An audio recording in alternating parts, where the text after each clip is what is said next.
আসসালামু আলাইকুম ওয়া রাহমাতুল্লাহি ওয়া বারাকাতুহু। প্রিয় সাংবাদিক বন্ধুগণ, দেশের এক গুরুত্বপূর্ণ সময়ে আজ আমরা আপনাদের সামনে উপস্থিত হয়েছি। বর্তমানে বাংলাদেশ একটি রাজনৈতিক সংকটের মধ্য দিয়ে সামনে অগ্রসর হচ্ছে। 2024 সালের জুলাই আগস্টের সফল গণ অভ্যুত্থানের পর জনগণের অভিপ্রায় পরম অভিব্যক্তি এবং জাতীয় ঐক্যমত্যের ভিত্তিতে অন্তর্বর্তী সরকার গঠিত হয়।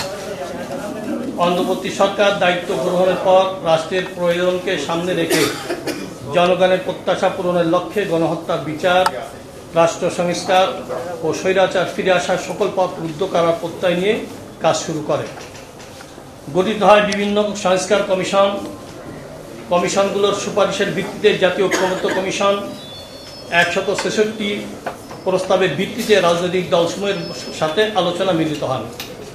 দীর্ঘ আলোচনার পর 84টি প্রস্তাব সিদ্ধান্ত আকারে গৃহীত হয়। অনেকগুলো প্রস্তাবের সাথে দুই একটি রাজনৈতিক দল ভিন্ন মত পোষণ করায় অনেকগুলো গুরুত্বপূর্ণ সিদ্ধান্ত গ্রহণ করা সম্ভব হয়নি।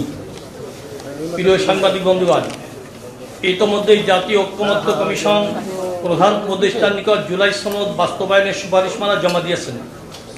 বাস্তবায়নের উপায় হিসেবে সরকারকে 3 ভাগে সুপারিশ করেছে ঐক্যমত্য কমিশন। এই সুপারিশের মধ্য দিয়ে যে সকল বিষয় সংবিধান সংশ্লিষ্ট নয় তা সরকার অধ্যাদেশ জারির মাধ্যমে করতে পারে।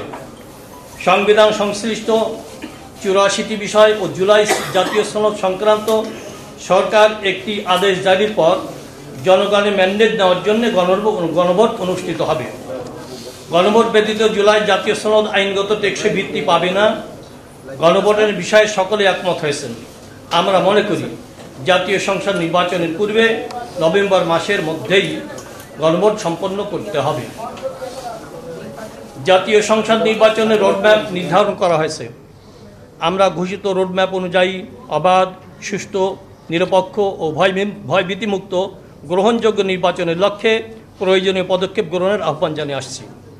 আমাদের অতীত অভিজ্ঞতা অনুযায়ী কালো টাকার ব্যবহার বন্ধ, ভোট কেন্দ্র দখল, পেশি শক্তি প্রদর্শন ও ভোটের বিভিন্ন অনিয়ম অপতৎপরতা বন্ধ, কোয়ালিটি সম্পন্ন পার্লামেন্ট এবং দক্ষ আইন প্রণেতা তৈরি সহ প্রতিটি ভোট মূল্যায়নের লক্ষ্যে পিআর পদ্ধতিতে নির্বাচনের জন্য জোর দাবি জানিয়ে আসছি। বাংলাদেশের অধিকাংশ রাজনৈতিক দল, বুদ্ধিজীবী, সাংবাদিক, কলামিস্ট, লেখক, গবেষক, শিক্ষাবিদ ও নানা শ্রেণীর পেশার মানুষ পিআর পদ্ধতিতে নির্বাচনের দাবির সাথে একমত পোষণ করেছেন। প্রিয় সাংবাদিক বন্ধুগণ, নির্বাচন কমিশন নির্বাচনের প্রস্তুতি গ্রহণ করেছেন। ইতোমধ্যে উপদেষ্টা পরিষদ গণপ্রতিনিধিত্ব আদেশ সংশোধনের সিদ্ধান্ত নিয়েছেন। আমরা লক্ষ্য করছি গণপ্রতিনিধিত্ব আদেশের কিছু বিষয় পরিবর্তনের জন্য একটি রাজনৈতিক দল দাবি জানিয়ে আসছেন। এ দাবি কোনো অবস্থাতেই গ্রহণের সুযোগ নাই।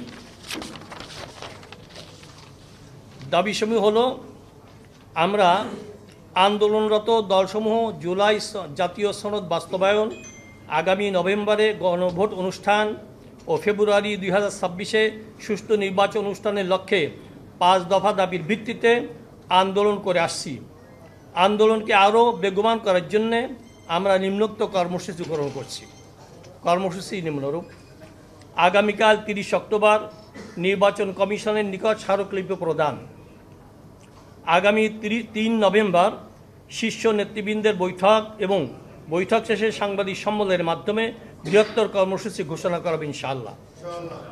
এসব কর্মসূচি বাস্তবায়নের মাধ্যমে জনগণের দাবি আদায়ের লক্ষ্যে ঐক্যবদ্ধ হওয়ার জন্য আমরা দেশবাসীর প্রতি উদাত্ত আহ্বান জানাচ্ছি। সবাইকে ধন্যবাদ। আসসালামু আলাইকুম ওয়া রাহমাতুল্লাহ।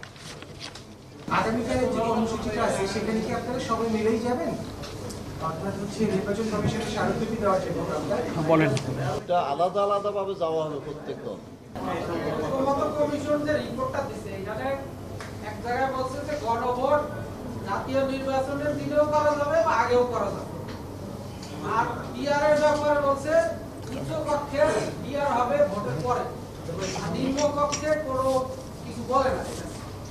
আপনাদের তো মূল দাবি হচ্ছে নিম্ন কক্ষে পিআর, তো এই ব্যাপারে কি বলেন? আর ওই যে গণভোটটা ওনারা 2 দিনের কথা কেন বলেন? একদিন এক জায়গায় বললে তো ভালো হতো। এটা নিয়ে তো একটা ঝামেলা লাগাচ্ছে।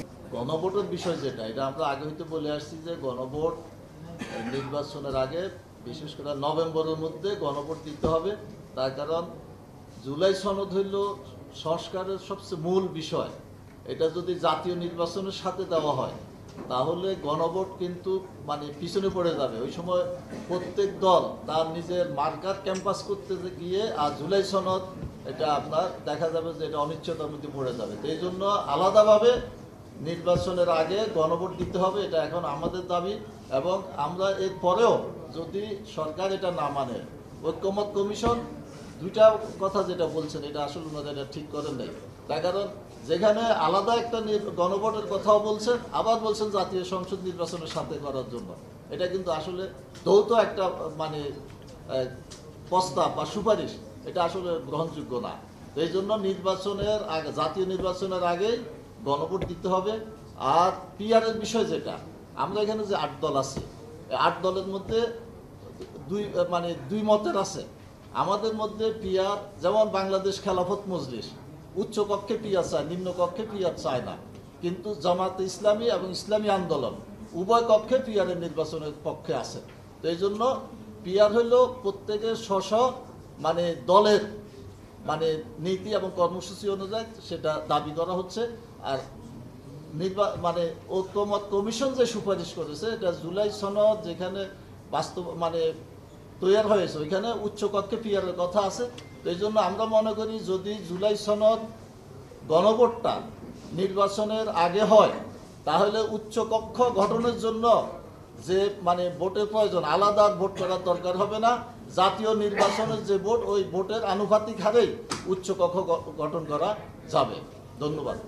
একটু আমি সম্পর্কে একটা কথা সাহায্য করি। বলেন। হ্যাঁ, প্রশ্ন করবেন, আমাদের আরো নেতৃবৃন্দ জবাব দেবেন।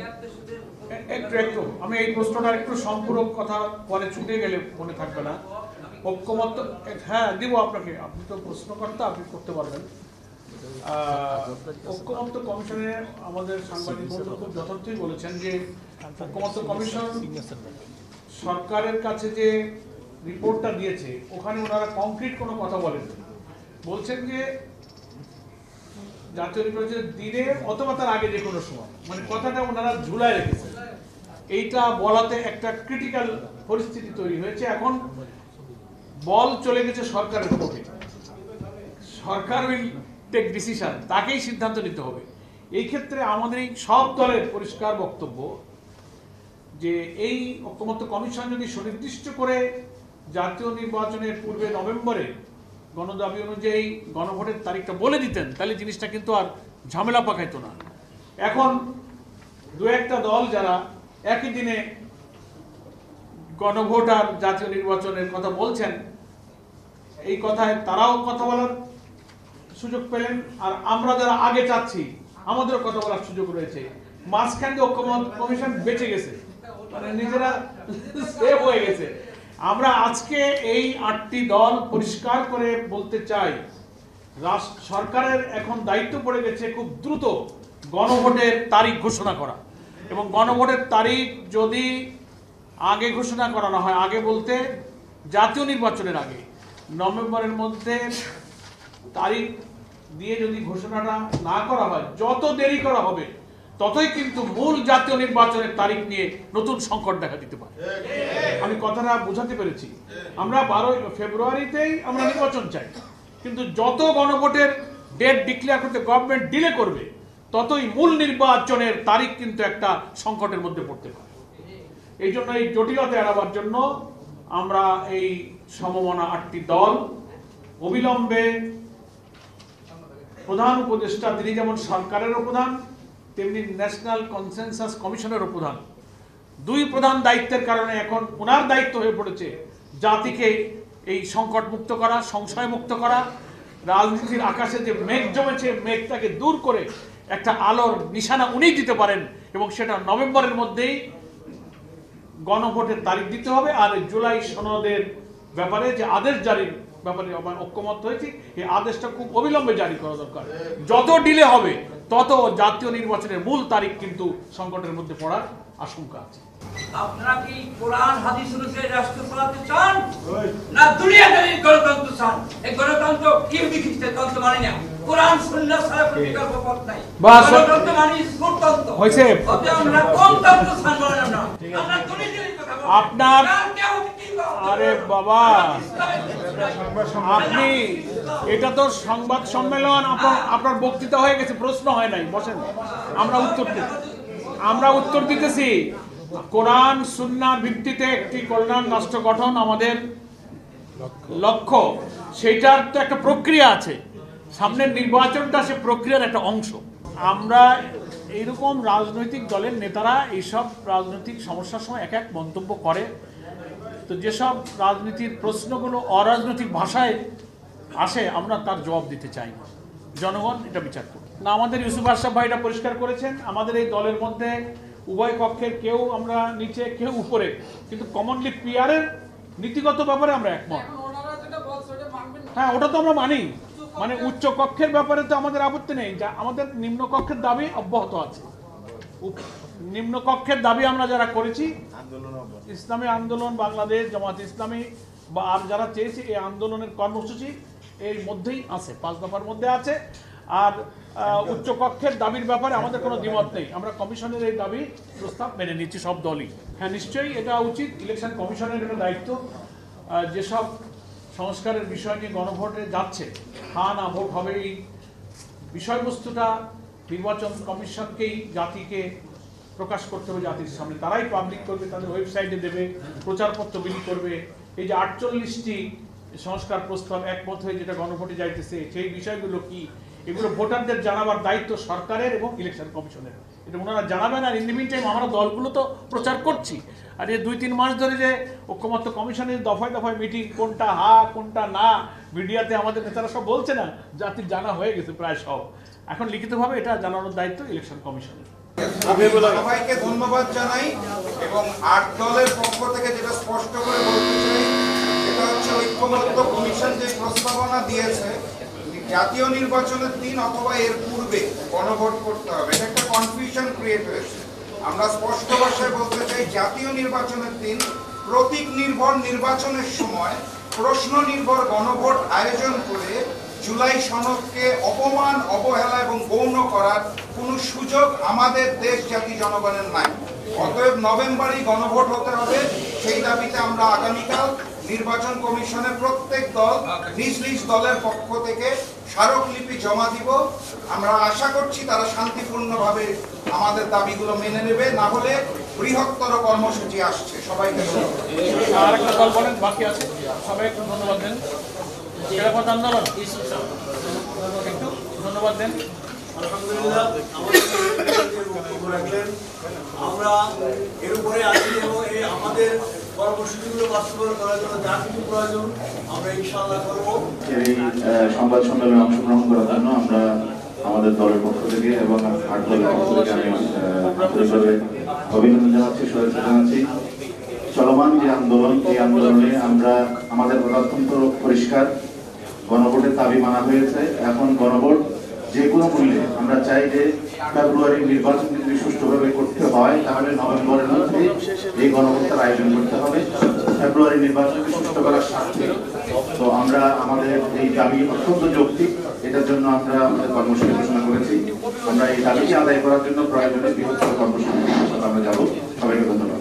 এই দাবিগুলো অতি সত্বর বাস্তবায়ন করার মাধ্যমে যাতে ফেব্রুয়ারির যে নির্বাচন সেটা আমরা সুন্দরভাবে দেখতে পাই, সেজন্য আমরা সরকারের কাছে আমার দাবি ব্যক্ত করছি।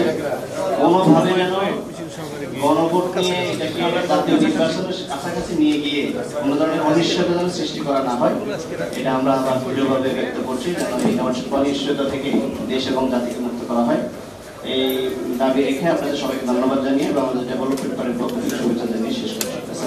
সমালোচনা করা হয়েছে এবং আমাদের দাবিতে আগামীকালে কর্মসূচি ঘোষণা করা হয়েছে এবং বলা হয়েছে 3 তারিখ শীর্ষে তারা বসে বৃহত্তর কর্মসূচি প্রদান করবে সংবাদ সম্মেলনের মাধ্যমে।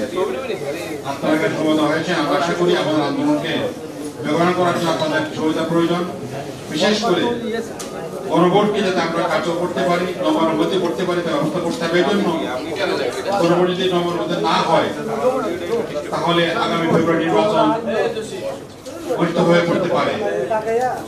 এই নির্বাচন সুষ্ঠু করার লক্ষ্যেই আমাদেরকে গ্রহণ করতে হবে, গ্রহণের ভিত্তিতেই নির্বাচন করতে হবে। এই জন্য আপনাদের সবাই ধন্যবাদ জানাচ্ছি, কামনা করছি।